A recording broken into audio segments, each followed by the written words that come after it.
نحمده ونصلي على رسوله الكريم اما بعد فاعوذ بالله من الشيطان الرجيم بسم الله الرحمن الرحيم ادعوا ربكم تضرعا وخفيا عن وائل بن حجر رضي الله عنه انه صلى مع النبي صلى الله عليه وسلم فلما قرأ غير المغضوب عليهم ولا الضالين قال آمين خفض بها صوته اللهم صل على محمد وعلى آل محمد كما صليت على إبراهيم وعلى آل إبراهيم إنك حميد مجيد اللهم بارك على محمد وعلى آل محمد كما باركت على إبراهيم وعلى آل إبراهيم إنك حميد مجيد۔ ہماری اس نشست کا عنوان ہے مسئلہ آمین بالسر، نماز میں آمین آہستہ آواز سے کہنا۔ تو اس عنوان کے تحت 6 باتوں کو بیان کیا جائے گا۔ نمبر 1 فریقین کا موقف اور اس کی وضاحت۔ نمبر 2 اہل سنت والجماعت کے دلائل اور ان پر ہونے والے اعتراضات کے جوابات۔ نمبر 3 غیر مقلدین کے دلائل اور ان کے جوابات۔ نمبر 4 آمین بالسر کی وجوہ ترجیح۔ نمبر 5 مسئلہ آمین میں غیر مقلدین کے جھوٹ اور غلط بیانیاں، اور نمبر 6 غیر مقلدین سے چند سوالات۔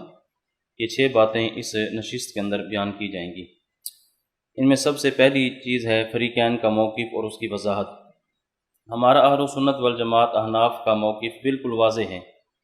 ہم کہتے ہیں کہ نماز میں آمین ہر حال میں آہستہ آواز سے کہنی ہے، خواہ نماز جہری ہو خواہ نماز سری ہو، امام ہو مقتدی ہو منفرد ہو، تو ہر حال میں آمین آہستہ آواز سے ہوگی۔ ہمارا موقف بالکل واضح ہے۔ غیر مقلدین کا جو موقف ہے، ان کا جو دعویٰ ہے، اس کے 3 حصے ہیں۔ غیر مقلدین کا موقف اور ان کا دعویٰ، اس کے 3 حصے ہیں۔ وہ 3 حصوں پر بات نہیں کرتے، لیکن یہ 3 حصے آپ نے اس کے بنانے ہیں اور ان سے اسی ترتیب کے ساتھ بات کرنی ہے۔ عام طور پر 2 حصوں کو چھوڑ دیتے ہیں، ایک حصے پر بات کرتے ہیں۔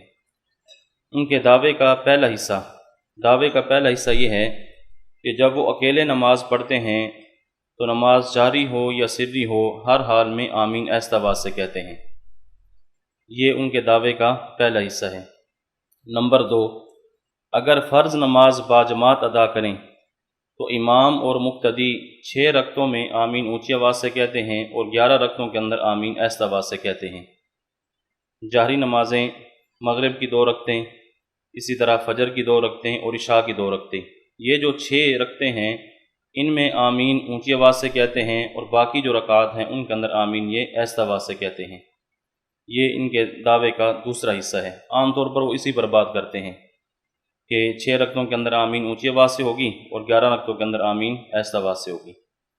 تیسرا ان کا دعوے کا حصہ یہ ہے کہ نماز میں جتنے بھی اذکار ہیں، دعائیں ہیں، وہ آہستہ آواز سے کہتے ہیں لیکن آمین اونچی آواز سے کہتے ہیں۔ نماز میں ثنا آہستہ آواز سے کہیں گے، تعوذ آہستہ آواز سے، اسی طرح رکوع کی تسبیحات آہستہ آواز سے، ربنا لک الحمد آہستہ آواز سے، سجدے کی تسبیحات آہستہ آواز سے، التحیات درود شریف ربی جعلنی، یہ جو دعائیں ہیں یہ آہستہ آواز سے کہتے ہیں، لیکن صرف آمین ایک ایسی دعا ہے، ذکر ہے جس کو یہ اونچی آواز سے کہتے ہیں۔ اس پر بھی یہ بات نہیں کرتے کہ آمین اونچی آواز سے ہوگی، باقی دعائیں باقی اذکار یہ آہستہ آواز سے ہوں گے، اس پر بھی نہ بات کرتے ہیں نہ اس کے اوپر کوئی تحریر لکھتے ہیں۔ تو ان کے دعوے کے یہ 3 حصے ہیں۔ تو پہلا حصہ یہ ہے کہ جب یہ اکیلے نماز پڑھتے ہیں، خواہ جہری نماز پڑھیں خواہ سری نماز پڑھیں، تو ہر حال میں آمین آہستہ آواز سے کہتے ہیں۔ تو اس حصے پر ہمارا ان سے مطالبہ یہ ہے کہ اکیلے نمازی کی تخصیص یہ قرآن کریم کی کس آیت سے ثابت ہے اور احادیث مبارکہ میں سے کس حدیث سے ثابت ہے کہ جب بندہ اکیلے نماز پڑھے گا تو آمین وہ آہستہ آواز سے کہے گا، وہ نماز چاہے جہری ہے چاہے وہ سری ہے۔ یہ جو آپ کہتے ہیں کہ اکیلا نمازی آمین ہر حال میں آہستہ آواز سے کہے گا، یہ قرآن کریم کی کس آیت سے، یہ حدیث مبارکہ میں سے کس حدیث سے ثابت ہے؟ تو اس پر ان سے ہم یہ مطالبہ کرتے ہیں۔ جو ان کا دعوے کا دوسرا حصہ ہے کہ فرض نماز باجماعت ادا کی جائے تو 6 رکعتوں میں آمین اونچی آواز سے، 11 رکعتوں کے اندر آمین آہستہ آواز سے، اس پر بھی ہمارے چند مطالبات ہیں۔ پہلا مطالبہ یہ ہے کہ قرآن کریم کی ایک آیت پیش کریں جس میں یہ بات موجود ہو کہ 6 رکعتوں کے اندر آمین اونچی آواز سے ہوگی اور 11 رکعات کے اندر آمین آہستہ آواز سے ہوگی۔ ایک تو قرآن کریم کی کوئی آیت پیش کریں، جو تمہارا پہلا اصول ہے۔ نمبر 2، کوئی ایسی حدیث پیش کریں جس کے اندر یہ وضاحت ہو کہ 6 رکعتوں میں آمین اونچی آواز سے ہوگی اور 11 رکعتوں کے اندر آمین آہستہ آواز سے ہوگی۔ نمبر 3، صحاح ستہ میں سے کوئی ایک کتاب دکھائیں جس کے اندر یہ بات موجود ہو کہ صحابہ کرام نبی علیہ الصلوۃ والسلام کے پیچھے جب نماز پڑھتے تھے تو 6 رکعتوں کے اندر آمین اونچی آواز سے کہتے اور 11 رکعتوں کے اندر آمین آہستہ آواز سے کہتے۔ تو صحاح ستہ میں سے کوئی ایک حدیث کی کتاب ایسی دکھائیں جس کے اندر یہ بات موجود ہو کہ صحابہ کرام نبی علیہ الصلوۃ والسلام کے پیچھے اونچی آواز سے آمین کہتے تھے، 6 رکعتوں میں اونچی آواز سے آمین کہتے، 11 کے اندر آہستہ آواز سے آمین کہتے۔ اور یہاں ایک بات یہ بھی ذہن میں رکھ لیں کہ ان کے بہت بڑے محقق ناصر الدین البانی، جن کی تحقیق ان کے حرف آخر ہوتی ہے، انہوں نے اپنی کتاب میں لکھا ہے کہ صحابہ کرام نبی علیہ الصلوۃ والسلام کے پیچھے آمین اونچی آواز سے نہیں کہتے تھے۔ اس نے اس بات کی یعنی نفی کی ہے آمین بالجہر کی، اور اس پر دلیل انہوں نے یہ پیش کی ہے کہ وہ راوی، وہ روات جو نبی علیہ الصلوۃ والسلام کی آمین اونچی آواز سے نقل کرتے ہیں، ان میں سے کسی ایک راوی نے بھی یہ بات نقل نہیں کی کہ صحابہ کرام نبی علیہ السلام کے پیچھے نماز میں آمین اونچی آواز سے کہتے تھے۔ یعنی نبی علیہ السلام کی آمین بالجہر تو نقل کی گئی ہے، لیکن صحابہ کرام کی نبی علیہ السلام کے پیچھے آمین بالجہر کہتے یہ نقل نہیں کی گئی۔ اس کے اوپر کوئی صحیح مرفوع کہتے ہیں حدیث نہیں ہے۔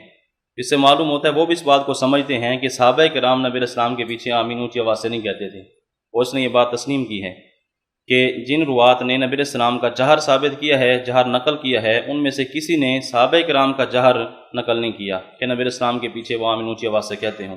اس لیے ہمارا یہ مطالبہ ہے کہ صحاح ستہ میں سے کسی ایک کتاب سے یہ دکھائیں کہ صحابہ کرام نبی علیہ السلام کی اقتداء میں 6 رکعتوں میں آمین اونچی آواز سے کہتے ہوں اور 11 رکعات کے اندر آمین آہستہ آواز سے کہتے ہوں۔ نمبر 4، خلفائے راشدین میں سے کسی ایک خلیفہ راشد سے یہ دکھا دیں کہ وہ بحالت اقتداء 6 رکعتوں میں آمین اونچی آواز سے کہتے ہوں اور 11 رکعتوں کے اندر آمین آہستہ آواز سے کہتے ہوں۔ خلفائے راشدین میں سے کسی ایک خلیفہ راشد سے یہ دکھا دیں کہ وہ اقتداء کی حالت میں 6 رکعتوں میں آمین اونچی آواز سے کہتے تھے اور 11 رکعتوں کے اندر آمین آہستہ آواز سے کہتے تھے۔ اور نمبر 5، خلافت راشدہ کے پورے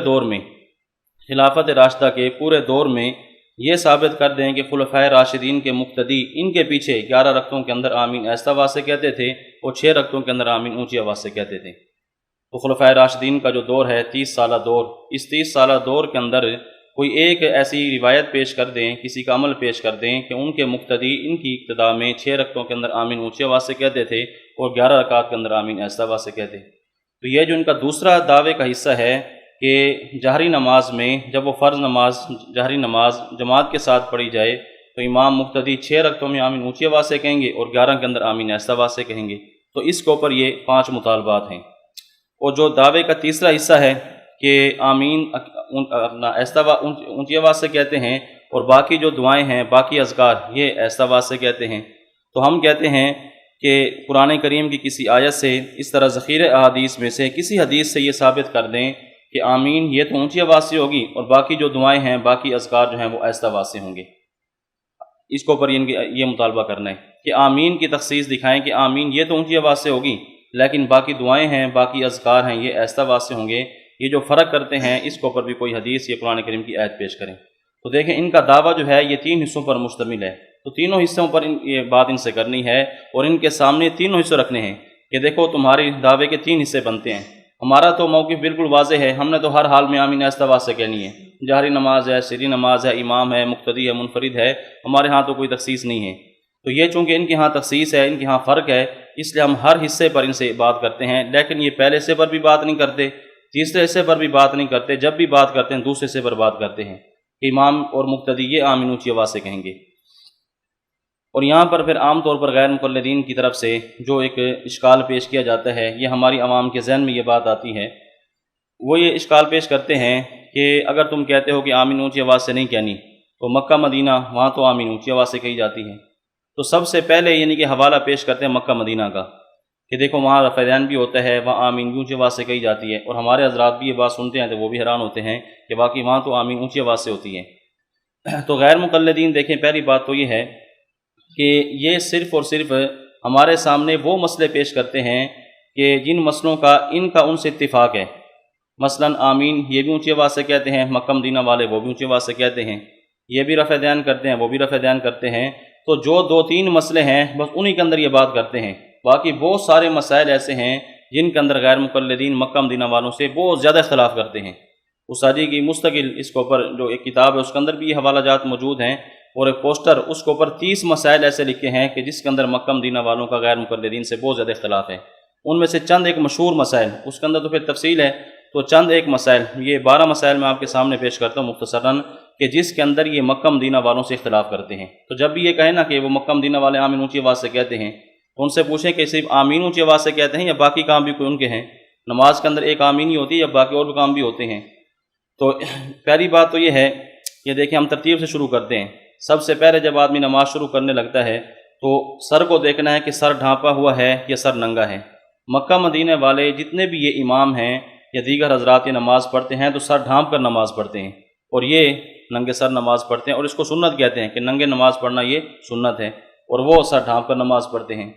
اسی طرح جب وہ کھڑے ہوتے ہیں تو فاصلہ بین القدمین، 2 قدموں کے درمیان زیادہ فاصلہ نہیں کرتے، ٹانگوں کو چوڑی نہیں کرتے۔ آپ ویڈیو دیکھیں ان کے ائمہ کی کہ وہ بالکل ایک معمول کا فاصلہ ہوتا ہے، جس طرح ہمارا 2 ٹانگوں کے درمیان 2 پاؤں کے درمیان فاصلہ ہوتا ہے، ایک بالشت ہے یا اس سے کم ہے، وہ ایک معمول کا فاصلہ ہے، ایسا نہیں کہ ٹانگیں بہت زیادہ چوڑی کرتے ہوں اور یہ ٹانگیں کھول کے کھڑے ہوتے ہیں۔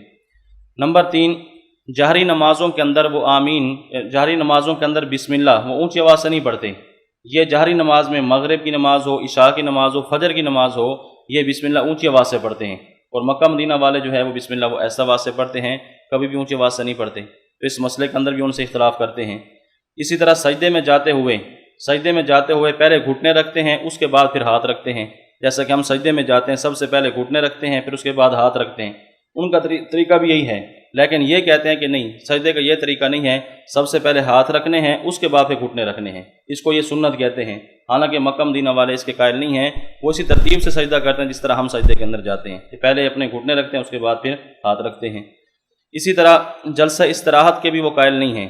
جلسہ استراحت یعنی پہلی رکعت کے 2 سجدوں کے بعد یہ تھوڑی دیر بیٹھتے ہیں، اس کے بعد پھر کھڑے ہوتے ہیں، یعنی دوسرے سجدے سے سیدھے کھڑے نہیں ہوتے بلکہ درمیان میں وقفہ کرتے ہیں، استراحت، آرام سے تھوڑا سا آرام کرتے ہیں۔ یہ پہلی رکعت میں بھی کرتے ہیں، تیسری رکعت میں بھی کرتے ہیں، جبکہ مکہ مدینہ والے اس کے وہ قائل اور فائل نہیں ہیں، وہ ایسا نہیں کرتے۔ تو اس مسئلے کے اندر بھی ان کی مخالفت کرتے ہیں، یہ بھی نماز کا مسئلہ ہے۔ اسی طرح جمعے کی 2 اذانیں، مکہ مدینہ والے جمعہ کی 2 اذانوں کے قائل ہیں، پہلی اذان بھی ہوتی ہے، دوسری اذان بھی ہوتی ہے، اور یہ ایک اذان کے قائل ہیں، دوسری اذان کو بدعت کہتے ہیں، بدعت عثمانی سے اس کو تعبیر کرتے ہیں۔ ان کی بہت ساری کتابوں کے اندر یہ بات لکھی ہے، اور یہ آج بھی جمعے کی 1 اذان کے قائل ہیں، تو وہ 2 اذانوں کے قائل ہیں۔ اسی طرح تراویح دیکھیں، تراویح وہ مکہ مدینہ میں 20 رکعت تراویح، حرمین کے اندر 20 رکعت تراویح ہوتی ہے، اور یہ 8 رکعت تراویح پڑھتے ہیں، اس مسئلے کے اندر بھی مخالفت کرتے ہیں۔ اسی طرح وطر جو ہے وہ رمضان غیر رمضان میں 3 رکعت پڑھتے ہیں، اور یہ کہتے ہیں کہ وطر کتنے ہیں؟ 1 رکعت ہے، 1 رکعت یہ پڑھتے ہیں، جبکہ وہ وطر 3 رکعت پڑھتے ہیں۔ نمبر 9، نماز جنازہ، وہاں ہر نماز کے بعد جنازہ ہوتا ہے، مکہ میں بھی مدینہ میں بھی تقریباً کوئی ایسی نماز ہو جس کے بعد جنازہ نہ ہو تو وہ جنازہ سرن پڑھتے ہیں، جنازہ بھی ایسا پڑھتے ہیں، اونچی آواز سے نہیں پڑھتے، اور اس کے اندر تکبیریں بھی 4 ہوتی ہیں۔ ان کے ہاں جنازہ سرن نہیں ہوتا، یہ اونچی آواز سے پڑھتے ہیں۔ ان کو وہاں کی آمین تو نظر آتی ہے، دیکھیں آمین تو 3 نمازوں میں ہوگی، مغرب کی نماز میں، عشاء کی نماز میں اور فجر کی نماز میں، اور جنازہ تو ہر نماز کے بعد ہے، تو 5 نمازوں کے بعد جنازہ پڑھا جاتا ہے، اور ایسا آواز سے پڑھا جاتا ہے، اور یہ جب بھی جنازہ پڑھتے ہیں اونچی آواز سے پڑھتے ہیں، اس میں قرات اونچی آواز سے کرتے ہیں، دعائیں اونچی آواز سے پڑھتے ہیں۔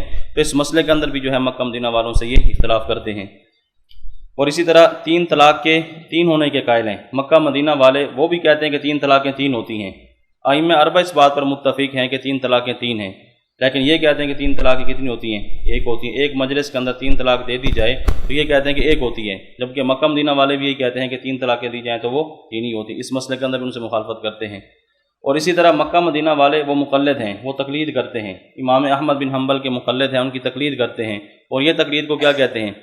شرک کہتے ہیں۔ یہ تو تقلید کو جائز ہی نہیں سمجھتے، ان کے نزدیک تو وہ مشرک ہیں، تو ان کا عمل پھر کیسے پیش کرتے ہیں؟ تو دیکھیں یہ چند ایک مسائل میں نے آپ کے سامنے پیش کیے ہیں کہ دیکھیں اگر یہ آپ کے سامنے آمین والی بات کریں، رفع دین والی بات کریں، تو آپ ان سے یہ پوچھیں کہ کیا ان کے یہ 2 ہی مسئلے ہیں، اس کے علاوہ اور بھی مسائل ہیں؟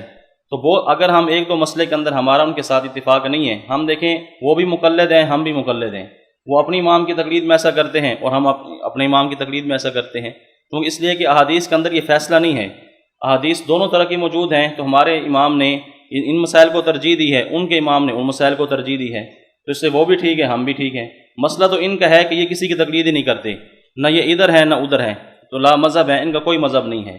تو اس لیے ان سے یہ بات کریں کہ دیکھو یہ بہت سارے مسائل ایسے ہیں کہ جس کے اندر تم مکہ مدینہ والوں سے اختلاف کرتے ہو، تو پھر اگر ہم مخالفت کریں، اگر ہم ٹھیک نہیں ہیں پھر تم مخالفت کو تم ٹھیک کیسے ہو سکتے ہو؟ مطلب یہ کہ اپنی عوام کے سامنے ان باتوں کو بیان کرنا چاہیے، ورنہ ان کی باتیں سن کر عوام ان کے اس چکر میں آ جاتی ہے کہ باقی یار ٹھیک کہہ رہے ہیں۔ تو یہ بہت سارے مسائل ایسے ہیں جن کے اندر یہ ان سے اختلاف رکھتے ہیں۔ اب آگے جو دلائل ہیں، دوسری بات دلائل اہل سنت والجماعت، ہم سب سے پہلے قرآن کریم کو پیش کرتے ہیں۔ تو سب سے پہلی جو دلیل ہم پیش کرتے ہیں اس میں لفظ جو آمین ہے، لفظ آمین، اس کو دیکھا جائے کہ آمین اس کی کیا حیثیت ہے، یعنی لفظ آمین کو اوپر اگر غور کر لیا جائے تو یہیں سے مسئلہ حل ہو جاتا ہے کہ آمین اونچی آواز سے ہونی چاہیے کہ آہستہ آواز سے ہونی چاہیے۔ دلائل کا نمبر تو بعد میں آئے گا، احادیث کا نمبر تو بعد میں آئے گا، خود اگر لفظ آمین کو اوپر غور کر لیا جائے تو یہیں سے فیصلہ ہو جاتا ہے کہ یہ اونچی آواز سے ہونی چاہیے، آہستہ آواز سے ہونی چاہیے۔ لیکن لفظ جو آمین ہے، آمین اس کی دو حیثیتیں ہیں، ایک حیثیت یہ ہے کہ آمین یہ دعا ہے، اور دوسری حیثیت یہ ہے کہ آمین ذکر ہے۔ یہ دو حیثیتیں، یا آمین دعا ہے یا آمین کیا ہے، یہ ذکر ہے، اللہ تعالیٰ کا نام ہے۔ اور آمین کا دعا ہونا یہ قرآن کریم سے بھی ثابت ہے، بخاری سے بھی ثابت ہے، دونوں سے ثابت ہے۔ قرآن سے بھی معلوم ہوتا ہے کہ آمین دعا ہے، اور بخاری شریف سے بھی معلوم ہوتا ہے کہ آمین دعا ہے۔ اور آمین کا ذکر ہونا یہ حدیث مبارکہ سے ثابت ہے کہ آمین جو ہے نا ذکر ہے، اللہ تعالیٰ کے ناموں میں سے ایک نام ہے۔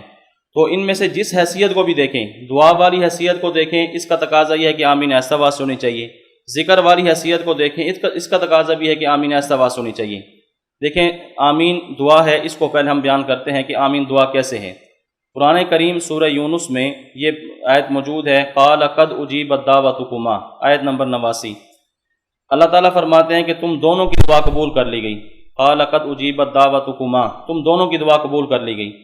اس سے پہلے حضرت موسیٰ علیہ السلام کی دعا کا ذکر ہے۔ تو موسیٰ علیہ السلام نے دعا کی فرعون کے خلاف، تو اللہ رب العزت نے جب قبولیت دعا کی بات کی ہے تو یہ فرمایا کہ تم دونوں کی دعا قبول کر لی گئی ہے، حالانکہ پیچھے ذکر ہے صرف موسیٰ علیہ السلام کی دعا کا۔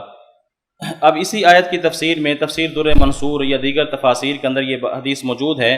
ابو ہریرہ رضی اللہ تعالیٰ فرماتے ہیں، کان موسیٰ علیہ السلام اذا دعا امن ہارون علی دعائہ یقول آمین، کہ جب موسیٰ علیہ السلام دعا کرتے تھے تو حضرت ہارون علیہ السلام ان کی دعا پر آمین کہتے تھے۔ اب دیکھیں موسیٰ علیہ السلام دعا کر رہے ہیں اور حضرت ہارون علیہ السلام ان کی دعا پر آمین کہہ رہے ہیں۔ اللہ رب العزت نے جب قبولیت دعا کی بات کی ہے تو یہ فرمایا دعوتکما، تم دونوں کی دعا قبول کر لی گئی، یعنی اللہ رب العزت نے موسیٰ علیہ السلام کی دعا کو بھی دعا فرمایا، اور ہارون علیہ السلام کی جو آمین تھی اس کو بھی کیا فرمایا، دعا فرمایا، دعوتکما، تم دونوں کی دعا قبول کر لی گئی۔ حالانکہ دعا قرآن کریم میں دیکھیں صرف موسیٰ علیہ السلام کی، ہارون علیہ السلام کی دعا کا ذکر نہیں ہے۔ ہارون علیہ السلام ان کی دعا پر کیا کہہ رہے تھے، آمین کہہ رہے تھے، تو اللہ رب العزت نے فرمایا دعوتکما، تو کہ تم دونوں کی دعا قبول کر لی گئی۔ تو اس سے معلوم ہوا کہ آمین کیا ہے، یہ دعا ہے۔ اسی طرح بخاری شریف صفحہ نمبر 107 پر جہاں امام بخاری نے یہ باب قائم کیا ہے، آمین کا باب قائم کیا، تو امام عطا کا قول نقل کیا ہے، فرماتے ہیں قال عطا آمین دعا، کہ امام عطا فرماتے ہیں کہ آمین دعا ہے۔ اب یہ بخاری کے اندر موجود ہے۔ ہم نے کہا کہ آمین کا دعا ہونا قرآن سے بھی ثابت ہے اور بخاری سے بھی ثابت ہے۔ جب اتنی بات ثابت ہو گئی کہ آمین دعا ہے، اب ہم نے یہ دیکھنا ہے کہ دعا کے اندر اصل طریقہ کیا ہے۔ اتنی بات تو ثابت ہو گئی کہ آمین دعا ہے، اب دعا اونچی آواز سے ہونی چاہیے یا آہستہ آواز سے ہونی چاہیے، اس میں اصل کیا ہے؟ تو قرآن کریم سورہ اعراف کی آیت نمبر 55، اس کے اندر جو ہے یہ بات موجود ہے، ادعوا ربکم تضرعا وخفیہ، کہ اپنے رب سے دعا کیجیے عاجزی انکساری کے ساتھ اور آہستہ آواز سے۔ ادعوا ربکم، اپنے رب سے دعا کیجیے عاجزی انکساری کے ساتھ اور آہستہ آواز سے۔ اب دیکھیں اس سے معلوم ہوتا ہے کہ دعا کے اندر اصل کیا ہے، دعا کے اندر اصل اخفا ہے۔ اللہ تعالیٰ خود فرما رہے ہیں کہ دعا کیجیے عاجزی انکساری کے ساتھ اور آہستہ آواز سے۔ تو جب دعا کے اندر اصل اخفا ہے تو آمین بھی چونکہ دعا ہے تو آمین میں کیا ہونا چاہیے، اخفا ہونا چاہیے، آمین بھی آہستہ آواز ہونی چاہیے۔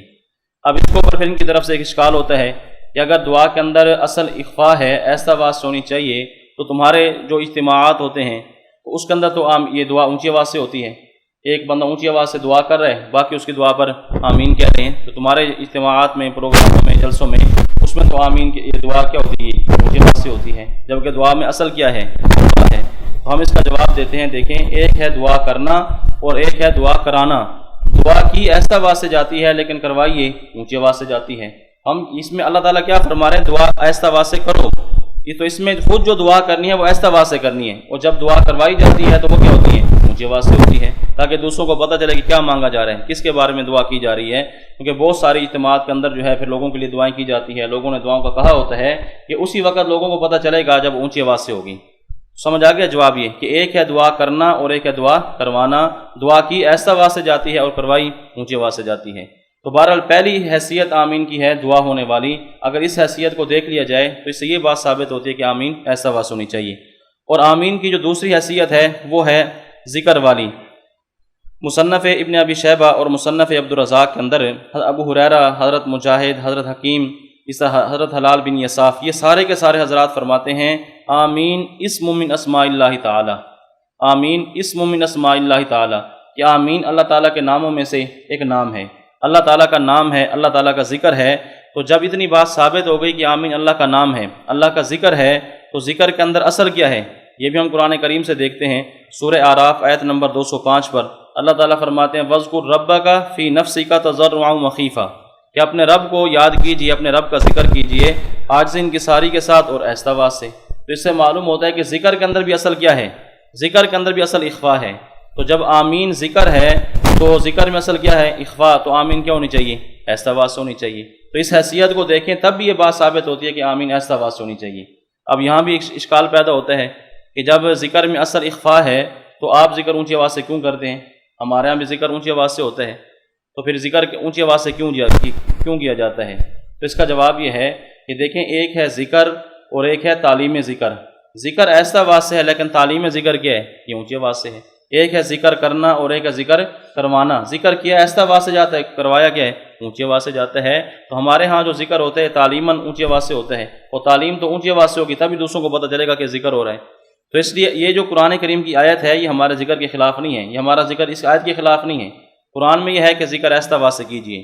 تو آمین کیا یہ بھی ذکر ہے، یہ بھی اللہ تعالیٰ کا نام ہے، تو یہ بھی کیا ہونی چاہیے، آہستہ آواز سے ہونی چاہیے۔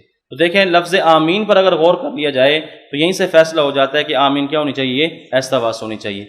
اچھا یہ بات ہم نے اپنی طرف سے نہیں کی، کوئی کہے کہ یہ تو خود انہوں نے یہ بات گھڑ لی ہے، اپنی طرف سے کر دی ہے کہ آمین دعا ہے اور دعا میں اصل اخفا ہے، یا آمین ذکر ہے اور ذکر میں اصل اخفا ہے، لہٰذا آمین آہستہ آواز ہونی چاہیے۔ یہ بات صرف ہم ہی نہیں کرتے بلکہ تفسیر کبیر کے اندر امام رازی رحمۃ اللہ علیہ نے، باوجود اس کے کہ وہ شافی ہیں، تفسیر کبیر کے اندر امام رازی رحمۃ اللہ علیہ نے یہی بات بیان کی ہے، جہاں انہوں نے یہ آیت اس آیت کی تفسیر کی ہے ادعوا ربکم تضرعا خفیہ، اسی کے تحت انہوں نے یہ مسئلہ بیان کیا ہے، مسئلہ آمین کو بیان کیا۔ فرماتے ہیں قال ابو حنیفہ رحمہ اللہ اخفاء التامین افضل، کہتے ہیں امام اعظم ابو حنیفہ رحمۃ اللہ علیہ فرماتے ہیں کہ آمین آہستہ آواز سے کہنا افضل ہے۔ وقال الشافعی اعلان افضل، امام شافعی فرماتے ہیں کہ اونچی آواز سے آمین کہنا افضل ہے۔ اب انہوں نے یہ مسئلہ دونوں کا مذہب بیان کر دیا، آگے پھر امام صاحب کی دلیل بیان کی ہے کہ امام صاحب جو فرماتے ہیں کہ آمین آہستہ آواز سے ہونی چاہیے، اس کی دلیل کیا ہے؟ واحتج ابو حنیفہ علی صحت قولہ قال فی قول آمین وجہان، کہ امام اعظم حنیفہ رحمۃ اللہ علیہ اس پر دلیل یہ پیش کرتے ہیں کہ آمین کی دو وجہ ہیں، دو حیثیتیں ہیں، احدہما انہ دعاء، ان میں سے پہلی حیثیت یہ ہے کہ آمین دعا ہے، والثانی انہ من اسماء اللہ تعالی، اور دوسری وجہ یہ ہے کہ آمین اللہ تعالیٰ کے ناموں میں سے ایک نام ہے۔ پھر فرماتے ہیں فإن کان دعاء وجب اخفاؤہ، اگر آمین دعا ہے تو آہستہ آواز سے کہنا اس کو واجب ہے، کس وجہ سے؟ لقولی تعالی ادعوا ربکم تضرعا خفیہ، اس آیت کی وجہ سے، تو اس کے اندر اخفاء واجب ہونا چاہیے۔ اور فرماتے ہیں وإن کان اسم من اسماء اللہ تعالی، اور اگر آمین اللہ تعالیٰ کے ناموں میں سے ایک نام ہے، دوسری حیثیت دیکھی جائے، فرماتے ہیں وجب اخفاؤہ، تب بھی اس کو آہستہ آواز سے کہنا واجب ہونا چاہیے اللہ تعالیٰ کے فرمان واذکر ربک فی نفسک تضرعا خفیہ کی وجہ سے۔ اور آگے کیا فرماتے ہیں فإن لم يثبت الوجوب، کہتے ہیں اگر اس سے وجوب ثابت نہ بھی ہو، اصل تو یہ ہے کہ اس سے وجوب ثابت ہونا چاہیے کہ دونوں امر کے صیغے ہیں، وذکر یہ بھی امر ہے، ادعو یہ بھی امر ہے، کہتے ہیں اگر اس سے وجوب ثابت نہ بھی ہو فلا اقل من الندبیۃ، تو کم سے کم استحباب ضرور ثابت ہوگا، تو کم سے کم استحباب ضرور ثابت ہوگا کہ آمین آہستہ آواز سے کہنی چاہیے۔ وَنَحْنُ نَقُولُ بِهَذَا الْقَوْلِ، اور فرماتے ہیں کہ اگرچہ میں مقلد تو امام شافعی کا ہوں لیکن اس مسئلے کے اندر بات کس کی ٹھیک ہے؟ امام اعظم حنیفہ رحمۃ اللہ علیہ کی بات ٹھیک ہے۔ دیکھیں شافعی ہیں، شافعی ہونے کے باوجود ترجمانی کس کی کر رہے ہیں؟ امام اعظم حنیفہ رحمۃ اللہ علیہ کی ترجمانی کر رہے ہیں، اور امام صاحب کے اس مسلک کو ترجیح دے رہے ہیں کہ امام صاحب کا جو یہ مسلک ہے، یہ مذہب ہے کہ آمین آہستہ آواز سے ہونی چاہیے، کہتے ہیں کہ یہ دلائل کے لحاظ سے یہ قوی ہے۔ دیکھیں امام شافعی کے مقلد ہیں امام فخر الدین رازی رحمۃ اللہ علیہ، اور انہوں نے یہ بات نقل کی ہے۔ تو یہ ہم اپنی طرف سے نہیں کہتے کہ آمین کی دو حیثیتیں ہیں، بلکہ بڑے بڑے حضرات نے یہ بات کی ہے کہ آمین کی یا تو دعا والی حیثیت ہے یا اس کی حیثیت ہے ذکر والی۔ جس حیثیت کو بھی دیکھیں گے اس کا تقاضا یہ ہے کہ آمین کیا ہونی چاہیے؟ ایسا واسطہ ہونی چاہیے۔ آگے احادیث مبارکہ میں حدیث مرفوع حضرت وائل بن حجر رضی اللہ تعالیٰ فرماتے ہیں انہ صلی مع النبی صلی اللہ علیہ وسلم فلما قرأ غیر المغضوب علیہم ولا الضالین قال آمین خفض بها صوتہ۔ فرماتے ہیں وائل بن حجر رضی اللہ تعالیٰ عنہ کہ میں نے نبی علیہ الصلوۃ والسلام کے ساتھ نماز پڑھی، نبی علیہ الصلوۃ والسلام نے جب غیر المغضوب علیہم ولا الضالین کی قرات کی تو آپ نے آمین کہی، خفض بها صوتہ، اور آمین آہستہ آواز سے کہی۔ اب دیکھیں اس سے صاف معلوم ہوتا ہے کہ نبی علیہ السلام نماز میں آمین کیا ہے؟ آہستہ آواز سے کہتے تھے، تو آپ نے آمین آہستہ آواز سے کہی ہے۔ اب یہ جو حدیث ہے یہ بالکل صحیح حدیث ہے، اس کے اندر کسی قسم کی جرح نہیں ہے۔ غیر مقلدین نے عدم فہم کی وجہ سے اس کے اوپر ایک اشکال پیش کیا ہے۔ اشکال کیا ہے؟ کہتے ہیں کہ اس کے اندر ایک راوی ہے اس میں امام شعبہ جو ہیں یہ صحیحین اور سنن اربع کے راوی ہیں، ثقہ راوی ہیں۔ کہتے ہیں ان سے غلطی ہو گئی ہے۔ اچھا غلطی کیا ہوئی؟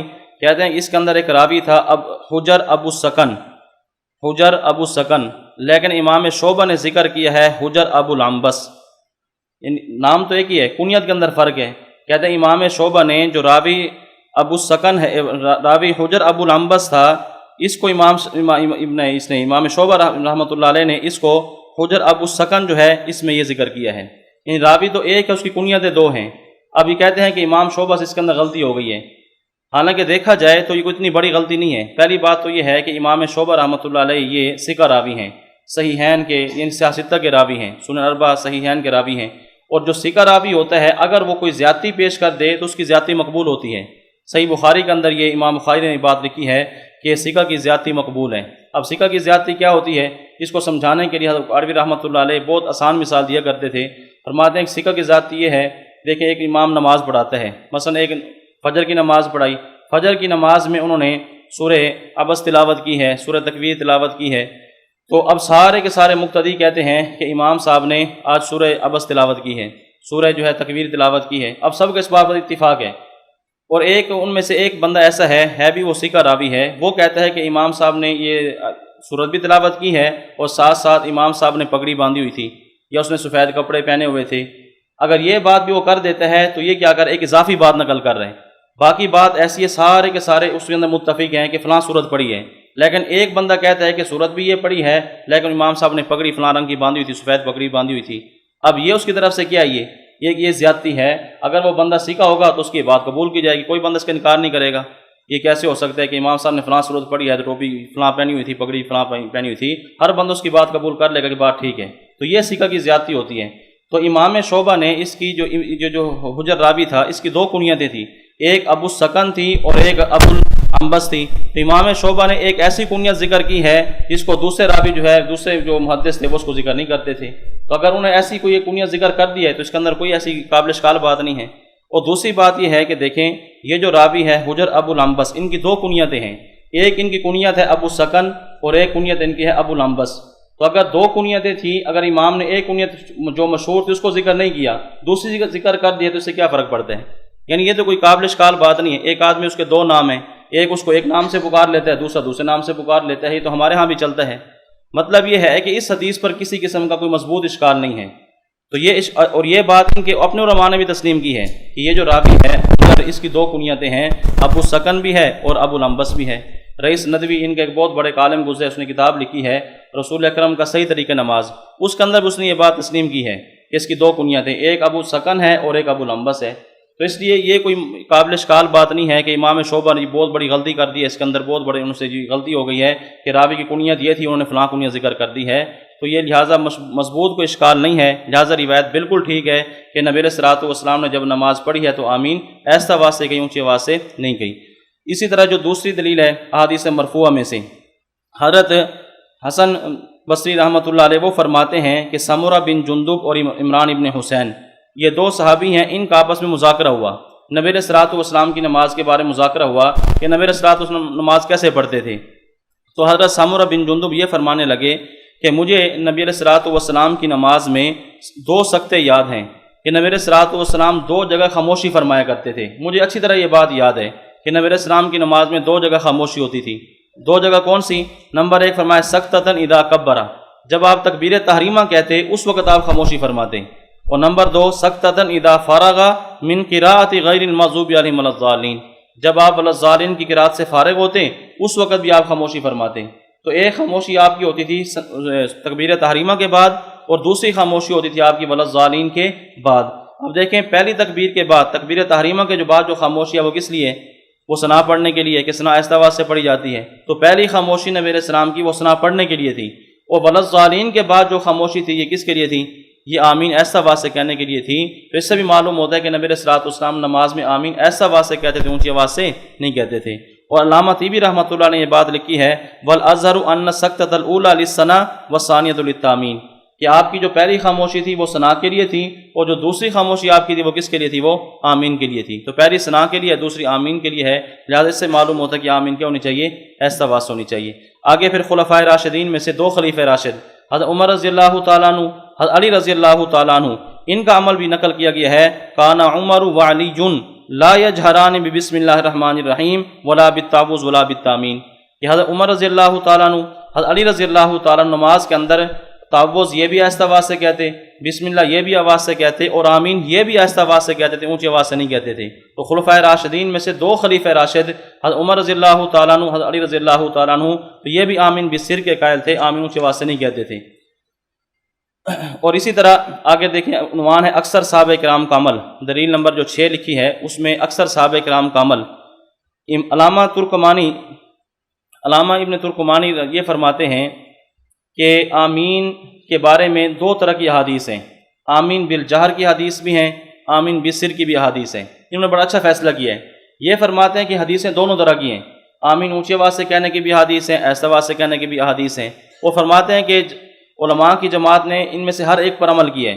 بعض کیا ہے آمین بالجہر کی طرف چلے گئے، اور بعض آمین بالسر کی طرف چلے گئے.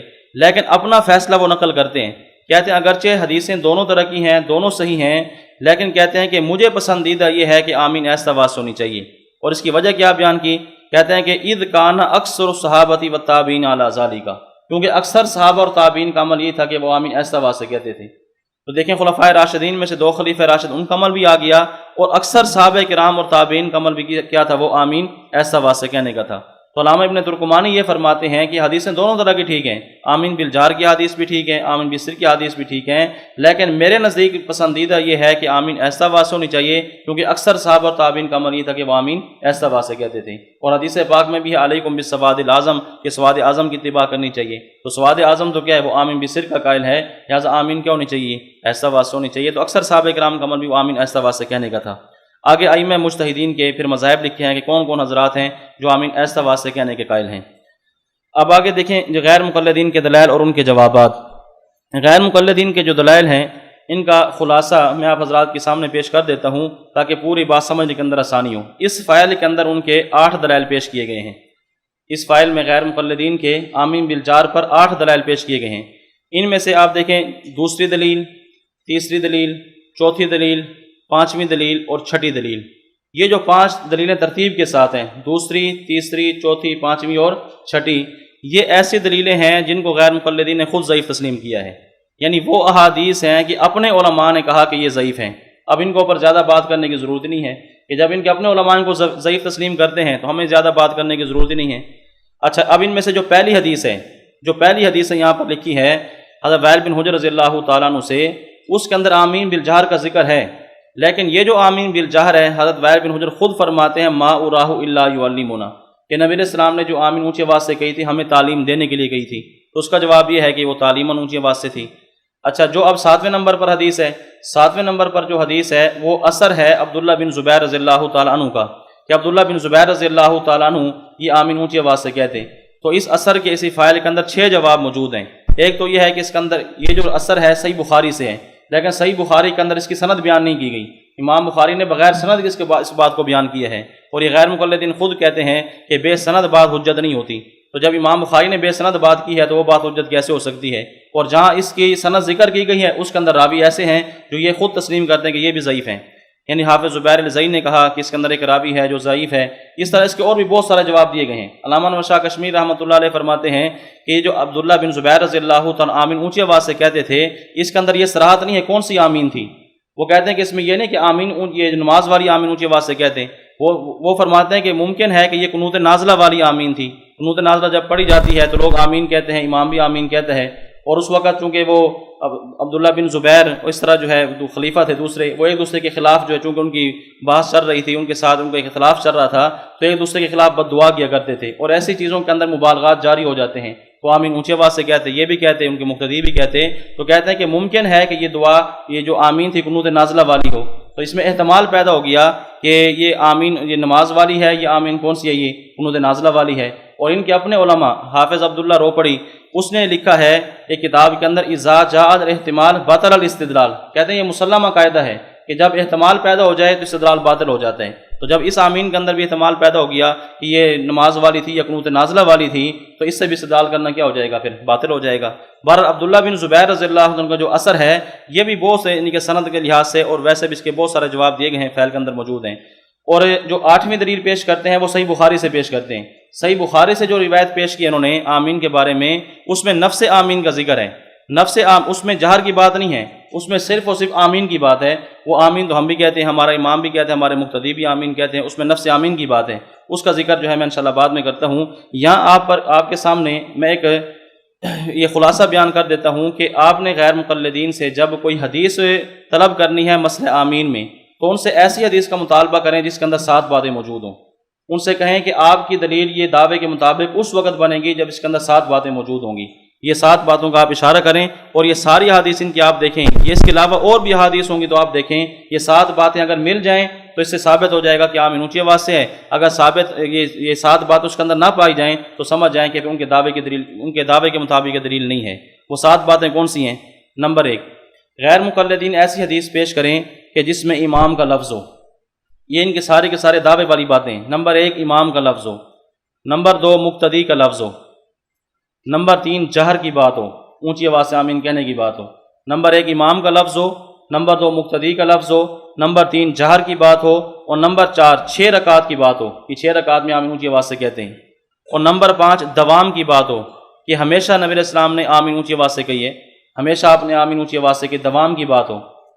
کیونکہ ان کے ایک عالم ہے بدیع الدین راشدی، وہ کہتے ہیں کہ نبی علیہ السلام ہمیشہ آمین اونچی آواز سے کہا کرتے تھے، تو ہمیشہ کی دوام کی بات بھی ہو۔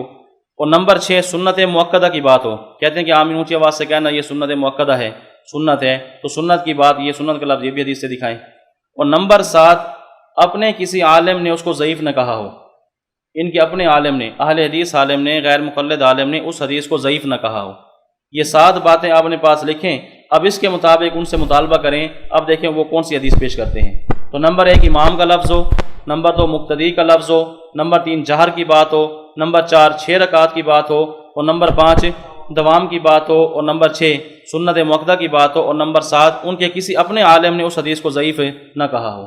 اب یہ 7 چیزیں لکھ لی ہیں آپ، یہ حدیثیں آپ کے سامنے موجود ہیں فائل کے اندر، آپ دیکھتے جائیں کہ یہ 7 باتیں کون سی حدیث کے اندر پائی جاتی ہیں۔ کسی کے اندر 1 بات ہوگی، کسی کے اندر 2 باتیں ہوں، کسی کے اندر 3 باتیں ہوں، اور بعض تو ایسے جس کے اندر 1 بات بھی نہیں ہے۔ اب یہ جو صحیح بخاری سے انہوں نے جو صحیح بخاری سب سے پہلے اس کے اوپر یہ پیش کرتے ہیں، ہمارے ہاں یہ جو دلائل لکھے ہوئے ہیں اس کے اندر یہ 8ویں نمبر پر دلیل ہے، آپ اس کو سمجھ لیں کہ بخاری سے آمین بالجار ثابت ہوتی ہے کہ نہیں ہوتی۔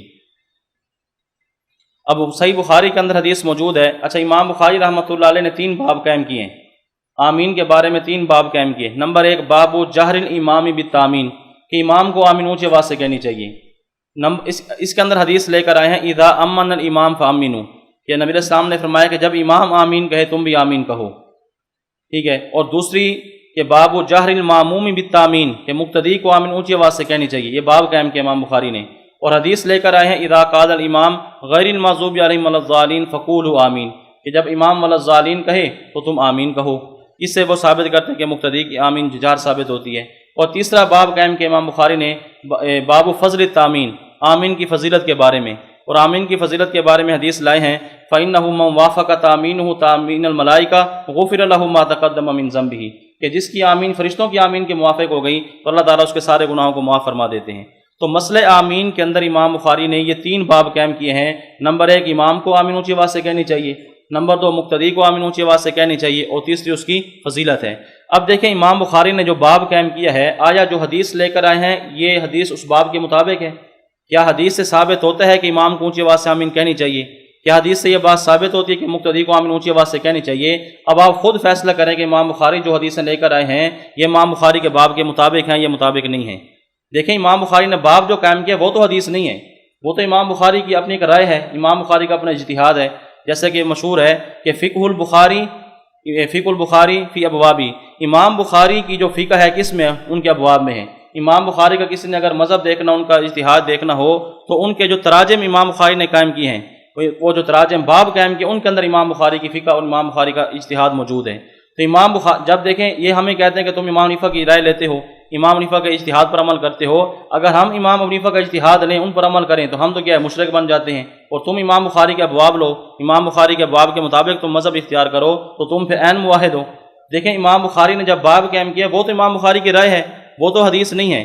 اب امام بخاری نے باب تو قائم کیا ہے کہ امام کو آمین اونچی آواز سے کہنی چاہیے، اب ہم نے دیکھنا یہ ہے کہ امام بخاری جو حدیث لے کر آئے ہیں وہ اس باب کے مطابق ہے یا نہیں ہے۔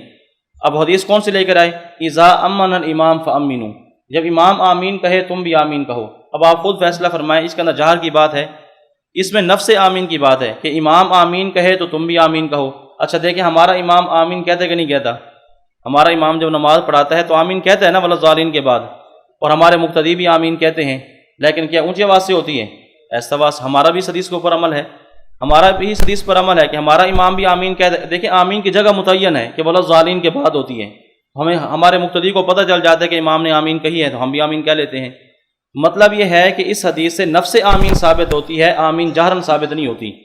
اچھا جو دوسرا باب قائم کہ امام بخاری نے مقتدی کے بارے میں، اس میں حدیث کون سے لے کر آئے؟ فرمایا کہ اذا قال الامام غیر المغضوب علیہم ولا الضالین فقولوا آمین، جب امام ولا الضالین کہے تم آمین کہو۔ اب اس میں اتنا کہ آمین کہو، اب کیا اس سے یہ ثابت ہوتا ہے کہ اونچی آواز سے کہو؟ اس میں تو یہ بات ہے کہ آمین کہو، آمین کہنے سے جہر کیسے ثابت ہوتے ہیں؟ ہم بھی تو کہتے ہیں، ہمارا تو جہر نہیں ہوتا۔ تو اس سے نفس آمین تو ثابت ہوتی ہے کہ آمین کہنی ہے، لیکن اونچی کہنی ہے یہ سے ثابت نہیں ہوتا۔ تو یہ بخاری سے دیکھیں وہ پیش کرتے ہیں، اور ہمارے لوگ سمجھتے ہیں کہ شاید واقعی جو ہے نا بخاری کے اندر آمین اونچی آواز سے کہنے کا ذکر ہے، تو امام بخاری جو حدیثیں لے کر آئے ان سے جہر ثابت نہیں ہوتا۔ اور اس سے ایک اور بات بھی معلوم ہوتی ہے کہ آمین کے بارے میں کوئی صحیح احادیث نہیں تھی۔ اگر آمین بالجہر کے بارے میں کوئی صحیح احادیث ہوتی تو امام بخاری وہ لے کر آتے، لیکن امام بخاری کوئی صریح اور صحیح حدیث لے کر نہیں آ سکے۔ جو لے کر آئے صحیح تو ہے لیکن وہ صریح نہیں ہے، اس کے اندر جہر کی بات نہیں ہے۔ تو معلوم ہوا کہ اس مسئلے کے اندر جو احادیث ہیں باقی وہ ضعیف ہیں، کوئی اگر صحیح بھی ہے تو اس کو تعلیم پر محمول کیا جاتا ہے کہ نبی علیہ السلام نے آمین اونچی آواز سے کہی تھی لیکن تعلیماً کہی تھی۔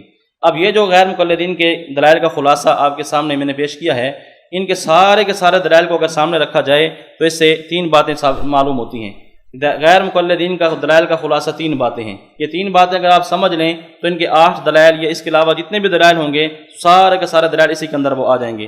نمبر 1، غیر مقلدین کہتے ہیں کہ نبی علیہ السلام نے آمین اونچی آواز سے کہی، ایک بات۔ نمبر 2، آپ نے آمین کہنے کا حکم دیا، دوسری بات۔ نمبر 3، آپ نے فرمایا کہ یہودی آمین سے حسد کرتے ہیں، یہودی آمین سے حسد کرتے ہیں، کہتے ہیں جب یہودی آمین سے حسد کرتے ہیں لہٰذا آمین اونچی آواز سے ہونی چاہیے۔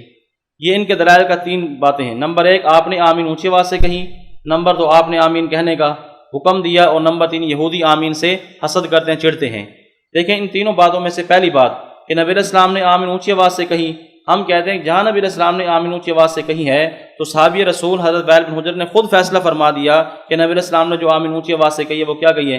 تعلیماً کہی ہے۔ ما اراہ الا یعلمنا، یہ وائل بن حجر کا فرمان موجود ہے، الکنا والاسماء، امام دولابی کی کتاب ہے، دوسری جلد کے اندر یہ بات موجود ہے کہ حضرت وائل بن حجر فرماتے ہیں کہ نبی علیہ السلام نے آمین اونچی آواز سے کہی تھی، ہمیں تعلیم دینے کے لیے کہی تھی تاکہ لوگوں کو پتہ چل جائے کہ اس جگہ پر بھی کیا ہوتی ہے؟ آمین کہی جاتی ہے۔ نمبر 2، جہاں نبی علیہ السلام نے آمین کہنے کا حکم دیا تو اس سے بھی جہر ثابت نہیں ہوتا، قولو آمین، اس سے جہر ثابت نہیں ہوتا۔ ہم کہتے ہیں اگر قولو آمین سے جہر ثابت ہوتا ہے، ہم آپ کے سامنے 3 حدیثیں پیش کر دیتے ہیں تو آپ جہر کرنا شروع کر دیں۔ دیکھیں یہ تو بخاری صفحہ نمبر 107 پر ہے، ہم اس سے پہلے بخاری صفحہ نمبر 101 کی حدیث پیش کرتے ہیں۔ نبی علیہ السلام نے فرمایا اذا قال الامام سمع اللہ لمن حمدہ فقولوا ربنا لک الحمد، کہ جب امام سمع اللہ لمن حمدہ کہے تم ربنا لک الحمد کہو۔ اب ربنا لک الحمد کہو کا مطلب کیا ہے؟ اونچی آواز سے کہو۔ اگر قولو آمین سے آمین جہر ثابت ہوتی ہے تو قولو ربنا لک الحمد سے پھر جہر، ربنا ولک الحمد یہ بھی کیا ہوگا پھر؟ تو یہ بھی پھر جہر ثابت ہونا چاہیے۔ اسی طرح سنن نسائی کے اندر حدیث موجود ہے، آپ نے فرمایا قولو التحیات للہ والصلوات والطیبات، التحیات للہ والصلوات والطیبات کہو۔ اب کہو کا مطلب کیا ہے کہ اونچی آواز سے کہو، تو آج کے بعد پھر کیا ہے؟ التحیات اونچی آواز سے پڑھنی چاہیے۔ اس طرح حدیث پاک میں قولوا اللہم صلی علی محمد، اللہم صلی علی محمد کہو کا مطلب کیا؟ پھر اونچی آواز سے کہو، تو آج کے بعد پھر درود شریف بھی اونچی آواز سے پڑھا کرو۔ ہم کہتے ہیں اگر قولوا آمین سے آمین کا جہر ہونا ثابت ہوتا ہے تو قولوا ربنا لک الحمد، اس سے پھر ربنا ولک الحمد اس کا بھی جہر ثابت ہوگا، التحیات اس کا بھی جہر ثابت ہوگا، اور درود شریف اس کا بھی کیا ہوگا؟ پھر جہر ثابت ہوگا، پھر یہ بھی اونچی آواز ہونی چاہیے۔ تو معلوم ہوتا ہے قولوا سے کیا صرف جہر ثابت نہیں ہوتا، اگر ہوتا ہے تو پھر یہ بھی اونچی آواز سے کہا کرو۔ اور تیسری بات یہ ہے، یہ کہتے ہیں کہ نبی علیہ السلام نے فرمایا کہ آمین سے یہودی حسد کرتے ہیں، یہودی آمین سے چڑھتے ہیں، اور اپنی کتابوں کے اندر انہوں نے یہ بات لکھی ہے کہ احناف جو ہے یہودیوں کے مشابہ ہیں، کہ جس طرح یہودی آمین سے چڑھتے تھے، حسد کیا کرتے تھے، کہتے ہیں یہ حنفی بھی یہ جو ہے آمین سے چڑھتے ہیں، آمین سے حسد کرتے ہیں، لہٰذا حنفی جو ہے یہودیوں کے مشابہ ہیں۔ اپنی کتابوں کے اندر انہوں نے یہ باتیں لکھی ہیں۔ ہم کہتے ہیں کہ دیکھو پوری حدیث لوگوں کے سامنے پیش کرو، عوام کے سامنے پوری بات پیش کرو، تاکہ عوام خود فیصلہ کرے کہ یہودی تم ہو یا یہودی حنفی یہ بنتے ہیں۔ دیکھیں حدیث پاک میں آتا ہے، نبی علیہ السلام نے فرمایا کہ یہودی 3 چیزوں سے حسد کرتے ہیں۔ انہوں نے ایک بات کی ہے، پوری بات نہیں کی۔ نبی علیہ السلام نے فرمایا کہ یہودی 3 چیزوں سے یہود جو ہے مسلمانوں سے 3 چیزوں میں حسد کرتے ہیں۔ نمبر 1 آمین سے، نمبر 2 ربنا ولک الحمد سے، اور نمبر 3 السلام علیکم ورحمۃ اللہ سے۔ اب دیکھیں اس میں جو آمین ہے، یہودی آمین سے بھی حسد کرتے ہیں۔ یہ آمین کیوں کہتے ہیں؟ اصل یہ جہر سے حسد نہیں تھا، اصل جو یہودیوں کو حسد تھا وہ ایک طریقہ کار سے تھا کہ ان کا مسلمانوں کا کتنا بہترین طریقہ ہے کہ جب یہ فاتحہ پڑھتے ہیں تو اس کے بعد امام بھی آمین کہتا ہے، سارے مقتدی بھی آمین کہتے ہیں، چونکہ حدیث تو موجود تھی کہ ایک بندہ دعا کرتا ہے، باقی سارے آمین کہہ کر اس کے اوپر مہر لگا دیتے ہیں۔ تو اس طریقے پر وہ کیا کرتے ہیں؟ وہ حسد کرتے ہیں۔ تو اونچی آواز سے حسد نہیں تھا ان کا، یہودیوں کو جو حسد تھا وہ نفس آمین سے تھا۔ لیکن غیر مقلدین کیا کہتے ہیں کہ ان کا جو حسد تھا وہ اونچی آواز سے تھا، کہ یہ اونچی آواز سے آمین کیوں کہتے ہیں؟ اچھا اگر اونچی آواز سے تھا کہ مسلمان جو ہے اونچی آواز سے آمین کہتے ہیں لہٰذا حسد کرنا چاہیے، تو اگلی حدیث میں کیا ہے؟ اسی حدیث کے اندر یہ الفاظ بھی موجود ہیں کہ ربنا ولک الحمد، اس سے بھی یہودی حسد کرتے ہیں۔ تو جب ربنا لک الحمد اس سے بھی یہودی حسد کرتے ہیں تو پھر یہ بھی کیا ہونا چاہیے؟ پھر تو یہ بھی اونچی آواز سے ہونا چاہیے نا، تاکہ یہودیوں کو اور زیادہ تکلیف ہو، اور زیادہ وہ چڑھیں۔ تو ربنا لک الحمد یہ بھی اونچی آواز سے ہونا چاہیے۔ اور نمبر 3 السلام علیکم ورحمۃ اللہ، التسلیم۔ اب دیکھیں اسلام سے کون سا سلام مراد ہے؟ یہ 2 چیزیں نماز والی ہیں، آمین بھی نماز والی ہے، اور یہ ربنا لک الحمد یہ بھی کون سا؟ یہ نماز والا ہے۔ تو سلام بھی کون سا ہوگا؟ نماز والا۔ یا تحیات کے اندر جو السلام علیکم ایھا النبی، السلام علینا وعلی عباد اللہ الصالحین، یہ سلام ہو سکتا ہے۔ یا امام جو سلام پھیرتا ہے السلام علیکم ورحمۃ اللہ، وہ سلام بھی ہو سکتا ہے۔ تو دونوں اس کے اندر احتمال ہیں۔ تو پھر یہ جو سلام ہے تحیات میں، یا امام جو سلام پھیرتا ہے تو یہ بھی پھر کیا سب کو کیا یہ اونچی آواز سے کرنا چاہیے۔ ہم کہتے ہیں اگر اس یہودیوں کے حسد کو بنیاد بنا کر آمین اونچی آواز سے کہنی ہے تو صرف آمین اونچی آواز سے نہ کہو، بلکہ اس کے بعد کیا ہے؟ پھر ربنا لک الحمد یہ بھی اونچی آواز سے کہو، اور السلام علیکم ورحمۃ اللہ یہ بھی کیا ہے؟ پھر اونچی آواز سے کہو۔ تو 2 باتیں چھوڑ دیتے ہیں، ایک بات کو لے لیتے ہیں۔ مطلب یہ ہے کہ ان کے جو دلائل جتنے بھی ہیں اگر ان کو صاف کیا جائے، اگر کھل کر سامنے بیان کیے جائیں تو عوام اس نتیجے پر پہنچ جاتی ہے کہ ان کے کوئی مضبوط دلائل نہیں ہیں۔ تو یہ ساری باتیں آپ کے سامنے دیکھیں، بخاری کی حدیثیں بھی آ گئی ہیں کہ ان سے جہر ثابت ہوتا ہے کہ نہیں ہوتا، اور دوسری جو دلائل تھے وہ بھی آپ کے سامنے آ گئی ہیں۔ اب 3 باتیں اس کے اندر رہ گئی ہیں۔ ایک ہے آمین بالسر کی وجوہ ترجیح، کیونکہ وقت ہو گیا اس لیے میں تیز آپ کے سامنے جو بیان کر دیتا ہوں، یہ ہمارا اس کے بعد جو ہے نا پھر وہ سبق بھی نہیں ہے، تو اسی تینوں باتیں آپ کے سامنے جو ہے 5-10 منٹ کے اندر یہ بیان کر دی جائیں گی۔ آمین بالسر کی وجوہ ترجیح، ہم کہتے ہیں کہ آمین ایسا آواز ہونی چاہیے۔ دیکھیں اس کی جو پہلی وجہ ترجیح وہ یہ ہے کہ آمین بالسر جو ہے اوفق بالقرآن ہے، قرآن کریم کے زیادہ موافق ہے۔ ادعوا ربکم تضرعا، خفیہ کی وجہ سے، یعنی دعا ہو تب بھی اور ذکر ہو تب بھی، تو آمین بالسر جو ہے اوفق بالقرآن ہے، قرآن کریم کے زیادہ موافق ہے۔ اگر دعا والی حیثیت کو دیکھیں تب بھی، اور اگر اس کی ذکر والی حیثیت کو دیکھیں تب بھی۔ اور نمبر 2 جہر والی جو احادیث ہیں، صحیح احادیث بھی ہیں جہر والی، لیکن جہر والی جو احادیث ہیں ان کو اگر تعلیم پر معمول کر لیا جائے تو دونوں احادیث میں تطبیق ہو جائے گی۔ ہم کہتے ہیں جو جہر والی حدیث ہیں وہ کس پر معمول ہیں؟ تعلیم پر معمول ہیں۔ نبی علیہ السلام کا ہمیشہ کا عمل وہ ایسا آواز سے کہنے کا تھا، وہ جو آپ نے اونچی آواز سے کہی تھی وہ تعلیماً کہی تھی۔ اب دونوں حدیثیں اپنی جگہ پر کیا ہو جائیں گی؟ درست ہو جائیں گی، تو دونوں حدیثوں میں تطبیق ہو جاتی ہے۔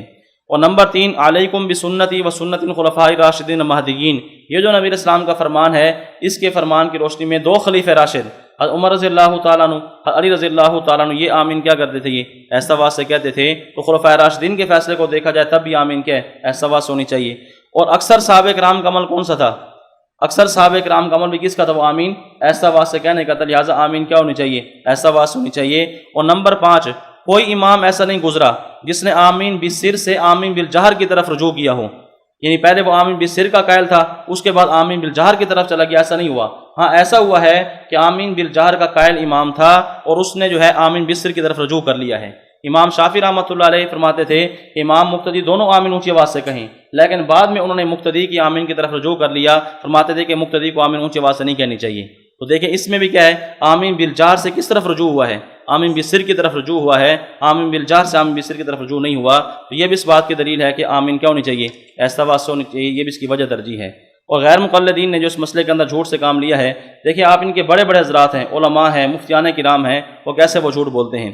غیر مقلد ان کے ایک عالم ہے بدیع الدین راشدی، اس کے مقالات چھپے ہیں، مقالات راشدی جلد 2 صفحہ 74 پر اس نے یہ بات لکھی ہے کہ آپ صلی اللہ علیہ وسلم جہری نماز میں ہمیشہ بلند آواز سے آمین کہتے تھے، جہری نماز میں ہمیشہ بلند آواز سے آمین کہتے تھے، اور حوالہ دیا بخاری کا۔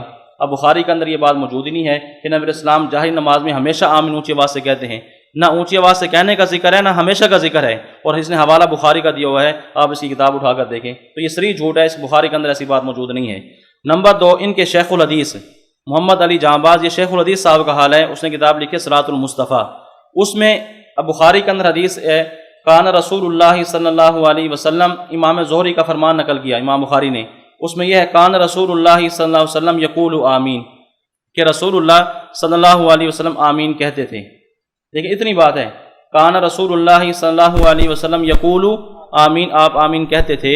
اس نے اس کے تحت لکھا ہے کہ نبی صلی اللہ علیہ وسلم آمین اونچی آواز سے کہتے تھے، اونچی آواز کا ذکر ہی نہیں تھا، الفاظ کے اندر جہر کا ذکر ہی نہیں ہے، لیکن ترجمہ کیا کیا اس نے کہ نبی صلی اللہ علیہ وسلم آمین اونچی آواز سے کہتے تھے، جبکہ حدیث کے اندر جو ایسے الفاظ موجود نہیں ہے کہ نبی صلی اللہ علیہ وسلم آمین اونچی آواز سے کہتے تھے۔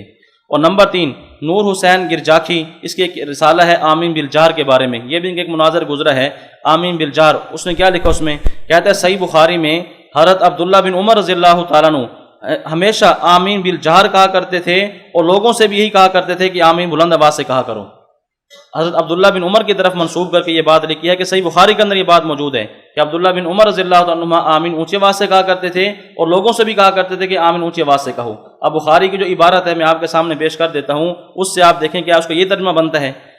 بخاری کے اندر امام نافع کا قول نقل کہ امام بخاری نے کان ابن عمر رضی اللہ عنہما لا یدعہ ویحزہم، لا یدعہ، عبداللہ بن عمر آمین کو نہیں چھوڑتے تھے، ویحزہم، اور لوگوں کو بھی اس کو پر برانگیختہ کیا کرتے تھے کہ آمین کہو۔ اب دیکھیں اس کے اندر جہر کی بات ہے، دوام کی بات ہے، کوئی دیکھ 2 لفظ ہیں لا یدعہ ویحزہم۔